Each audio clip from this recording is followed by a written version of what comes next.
পাহাড় থেকে সেনা শাসন তুলে নাও, এরপর বাঙালিদের তুলে নাও। সিএসটি চট্টগ্রাম কারো বাপের না, পাহাড় আমাদের লাগবে।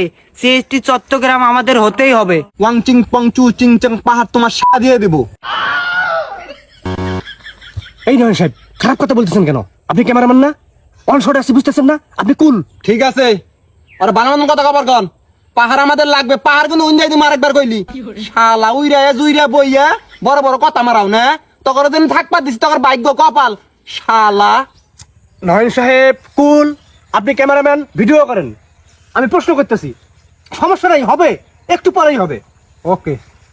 তো ভাই, আপনার আদি জন্মস্থল কোথায়? আমার আদি জন্মস্থান মায়ানমার। ও আচ্ছা, মায়ানমারে। আচ্ছা, মায়ানমার থেকে বাংলাদেশের পাহাড়ে আপনি কি ভেসে এসেছেন না উড়ে এসেছেন? হয়তোবা বেশি এসেছি, নয়তোবা উড়ে এসেছি।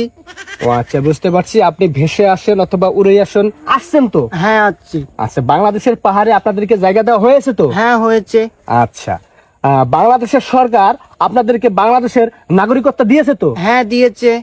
এখন আমার প্রশ্ন হলো, আপনারা উড়ে এসে জুড়ে বসে কোন অধিকারে, কোন ক্ষমতা বলে পাহাড় থেকে বাঙালিদেরকে বিতাড়িত করতে চাচ্ছেন? আমরা বাঙালিদের সাথে বসবাস করতে স্বচ্ছন্দ বোধ করি না। বাঙালিদেরকে আমাদের সহ্য হয় না। বাঙালিরা পাহাড়ি মেয়েদেরকে দেখলেই বলে পাহাড়ি মাল। আমরা রাস্তাঘাটে বাইরে হতে পারি না, দেখলে বলে চিংচাং পং চায় না। এটা কি কোনো কথা? যাই হোক, আমি সবকিছুই বুঝতে পারলাম। যারা এসব করে তারা বেয়াদব, তাদের শাস্তি হওয়া দরকার। তাই বলে আপনারা পুরো বাঙালি জাতিকে দোষ দিতে পারেন না এবং পাহাড় থেকে তাদেরকে বিতাড়িত করার কোনো অধিকার রাখেন না।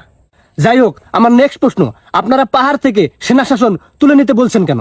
সেনা শাসন তুলে নিতে বলছি কারণ আমরা 1 কেজি লবণ কিনতে গেলেও আমাদের সেনাবাহিনীর পারমিশন নিতে হয়। আমাদের নিজের বাড়িতে যেতে হলেও আমাদের